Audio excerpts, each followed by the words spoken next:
Bismillahirrahmanirrahim. Assalamualaikum warahmatullahi wabarakatuh. Alhamdulillahilladzi hadana lihadza wa ma kunna linahtadiya laula an hadanallah. Asyhadu an la ilaha illallah wa asyhadu anna Muhammadan abduhu wa rasuluh. Allahumma shalli ala sayyidina Muhammad wa ala ali sayyidina Muhammad. Al-Fatihi lima ughliqa wal khatimi lima sabaqa nasiril haqqi bil haqqi wal hadi ila siratikal mustaqim wa ala alihi wa sahbihi haqqa qadrihi wa miqdarihil azim. Puji syukur kita ucapkan kepada Allah Subhanahu wa taala dengan mengucapkan alhamdulillah. Salawat kepada Nabi Muhammad sallallahu alaihi wasallam kita ucapkan dengan kalimat Allahumma sholli ala sayyidina Muhammad wa ala ali sayyidina Muhammad. Saya Gajah Nur Zaman dari program studi pendidikan agama Islam Universitas Nurul Huda akan membawakan sebuah kultum yang berjudul Tingkatan Orang yang Berpuasa. Dalam bahasa Arab, puasa berasal dari kata as-shaum yang artinya menahan. Dalam kitab Fathul Qarib dijelaskan bahwasanya puasa adalah menahan diri dari segala sesuatu yang membatalkan puasa pada seluruh atau tiap-tiap hari yang dibuat oleh orang Islam berpuasa secara sehat dan suci dari haid serta suci dari nifas. Menurut Imam Al-Ghazali radhiyallahu anhu bahwasanya terdapat 3 tingkatan orang-orang yang berpuasa. Yang pertama, puasanya orang awam atau disebut juga puasa. Puasa umum ini adalah menahan perut dan kemaluan dari menunaikan syahwat. Maksudnya adalah menahan diri dari makan dan minum serta menjaga kemaluan dari godaan syahwat, atau hanya sekedar menunaikan puasa dengan tata cara yang telah diatur dalam hukum syariat. Seseorang hanya makan sahur, lalu kemudian dia berniat untuk berpuasa, dan kemudian dia menahan diri untuk tidak makan dan minum, serta dia menjaga kemaluannya atau menjaga kemaluannya dari untuk tidak berhubungan suami istri dari mulai terbitnya fajar hingga terbenamnya matahari. Jadi puasanya orang awam ini adalah dia hanya sebatas menahan diri dari makan dan minum, serta menahan diri dari tidak berhubungan suami istri dari mulai terbitnya fajar hingga terbenamnya matahari. Maka puasa orang awam ini bisa dikatakan sebagai puasanya orang yang sia-sia, karena dia tidak mendapatkan pahala dari puasa yang ia laksanakan, melainkan dia hanya mendapatkan rasa lapar dan dahaga. Tingkatan yang kedua yaitu puasa khusus. Puasa khusus adalah menahan diri dari pendengaran, penglihatan, lisan, tangan, kaki, serta seluruh anggota badan untuk tidak melakukan perbuatan dosa. Tingkatan ini lebih tinggi dari tingkatan sebelumnya, sebab tidak hanya menahan diri dari makan dan minum serta berhubungan suami istri, melainkan tingkatan ini menuntut orang yang berpuasa untuk menahan seluruh anggota badannya untuk tidak melakukan perbuatan dosa serta maksiat. Seseorang yang berpuasa khusus ini, dia akan menahan telinganya dari mendengarkan hal-hal yang diharamkan oleh Allah Subhanahu wa taala dan Rasul. Dia akan menahan matanya dari melihat hal-hal yang diharamkan oleh Allah Subhanahu wa taala dan Rasulnya.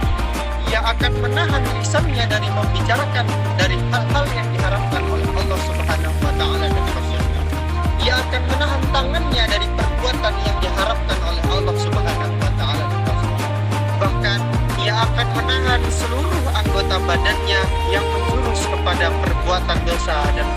kemaslahatan kemanusiaan.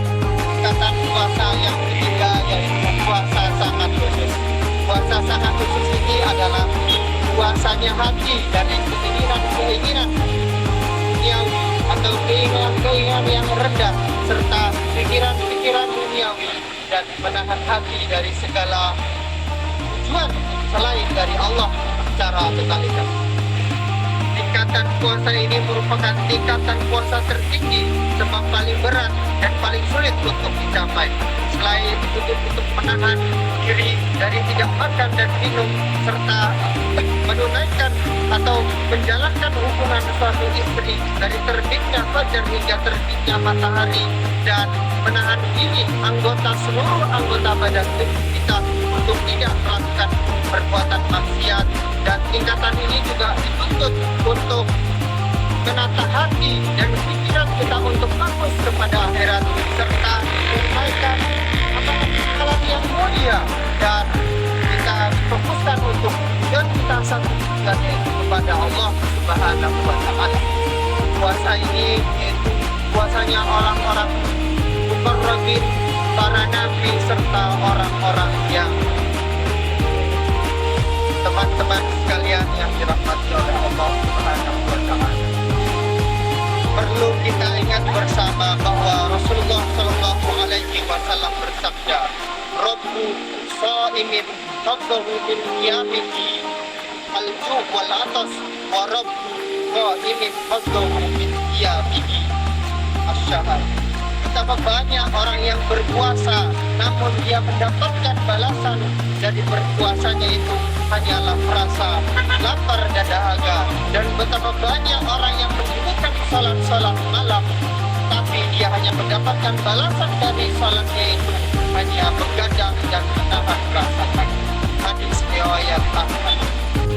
Teman-teman sekalian yang dirahmati oleh Allah Subhanahu wa Ta'ala, dari 3 tingkatan puasa di atas, marilah kita introspeksi diri. Sudah berada di manakah tingkatan kita selama ini berpuasa? Jika kita berada di tingkatan orang-orang yang berpuasa, yaitu orang-orang awam, marilah kita berbenah diri untuk memperbaiki puasa kita. Bukan hanya menahan diri dari tidak makan dan minum dan menahan diri untuk tidak berhubungan suami istri, melainkan kita juga dituntut untuk menunaikan atau menahan diri seluruh anggota tubuh kita dari perbuatan-perbuatan yang bertulus kepada kemaksiatan. Teman-teman sekalian yang dirahmati oleh Allah Subhanahu wa Ta'ala, jikalau kita berpaling sedikit dari pembahasan di sini tentang anak-anak muda yang nongkrong di pinggir jalan, mereka dengan bangganya, mereka dengan ada tidak rasa malunya, merokok dengan sepuasnya, minum minuman dengan tidak ada rasa malu.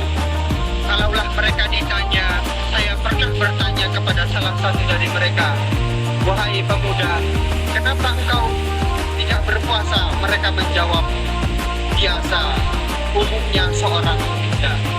Naudzubillah min dzalik. Dari mana mindset itu datang? Dari mana sebuah pemikiran itu datang? Tidak ada. Dari zaman Nabi hingga dari zaman Nabi dikatakan bahwa seorang pemuda itu tidak diperbolehkan untuk tidak berpuasa. Tidak ada dari syariat Islam yang mengajarkan. Maka dari itu, ayolah para pemuda, kita mengajak kepada para pemuda sekalian untuk berbenah diri. Siapa lagi kalau bukan seorang pemuda yang akan menjunjung tinggi bangsa dan agama. Demikianlah kultum yang bisa saya sampaikan pada kesempatan kali ini. Kurang lebihnya saya mohon maaf. Saya pamit undur diri. Akhiran, wassalamualaikum warahmatullahi wabarakatuh.